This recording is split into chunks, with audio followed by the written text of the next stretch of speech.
घने जंगल में जैक नाम का एक आदमी और उसका बंदर साथी बोबो रहते थे। जैक अपनी साहसिक भावना के लिए जाना जाता था, जबकि बोबो अपनी शरारतों के लिए कुख्यात था।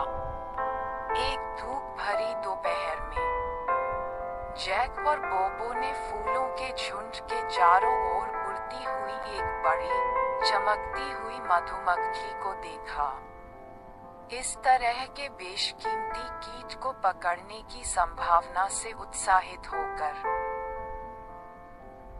उन्होंने इसे पकड़ने के लिए एक साथ काम करने का फैसला किया। जैक ने एक छोटा जाल निकाला, जबकि बोबो मधुमक्खी को पकड़ने के लिए एक जार के साथ तैयार खड़ा था।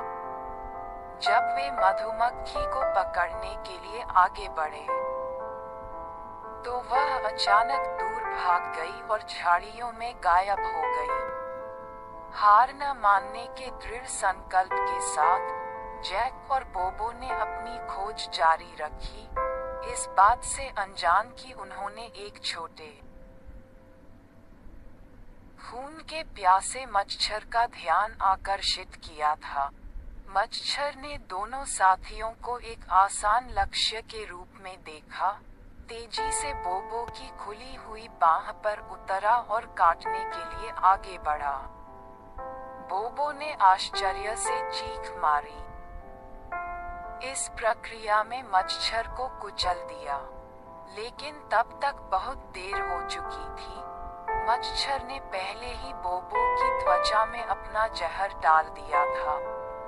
कुछ ही मिनटों में बोबो की बाह सूजने लगी और गहरे बैंगनी रंग की हो गई। जैक ने स्थिति की गंभीरता को समझते हुए जहर को और फैलने से रोकने के लिए जल्दी से पत्तियों और लताओं से एक टूर्निकेट बनाया, लेकिन उनके प्रयासों के बावजूद बोबो की हालत बिगड़ती रही और वह जल्द ही बेहोश हो गया।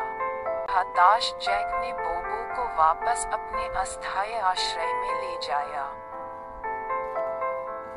जहां उसने विभिन्न जड़ी बूटियों और उपचारों से बंदर के घाव का इलाज करने का प्रयास किया। लेकिन जहर बहुत शक्तिशाली था और बोबो की जान खतरे में थी। जैसे जैसे रात होती गई, जैक बोबो के बगल में बैठकर चमत्कार की प्रार्थना करते हुए भय की भावना से भर गया। जंगल में भयानक सन्नाटा लग रहा था। केवल दूर से चीखने, चिल्लाने और पत्तियों की सरसराहट की आवाज ही सन्नाटे को तोड़ रही थी। अचानक जंगल में ठंडी हवा चली, जिससे जैक की रीढ़ में सिहरन पैदा हो गई। अंधेरे में वह छाया में छिपी एक अस्पष्ट आकृति को देख सकता था। ऐसा लग रहा था कि वह उसे देख रही है, हमला करने के लिए सही मौके का इंतजार कर रही है। जैक के दिल में डर बैठ गया, क्योंकि उसे एहसास हुआ कि कुछ भयावह खेल चल रहा है। वह जानता था कि वह और बोबो जंगल में अकेले नहीं थे, कुछ दुष्ट छाया में दुबका हुआ था। अपने अगले शिकार का इंतजार कर रहा था। जैसे जैसे रात बढ़ती गई, जैक के दिमाग में डर के विचार आने लगे कि अंधेरे में उनके लिए क्या क्या भयावहताएं इंतजार कर रही हैं। वह जानता था कि जंगल में, जहां हर मोड़ पर खतरा छिपा हुआ है, उसे और बोबो को अदृश्य आतंक के खिलाफ अपनी जान की लड़ाई लड़नी होगी। और इसलिए जैसे ही भोर की पहली किरण पेड़ों के बीच से निकली, जैक ने अपने दोस्त की हर कीमत पर रक्षा करने की गंभीर प्रतिज्ञा की, चाहे जंगल के बीच में उनके लिए कितनी भी भयावहताएं क्यों न हों।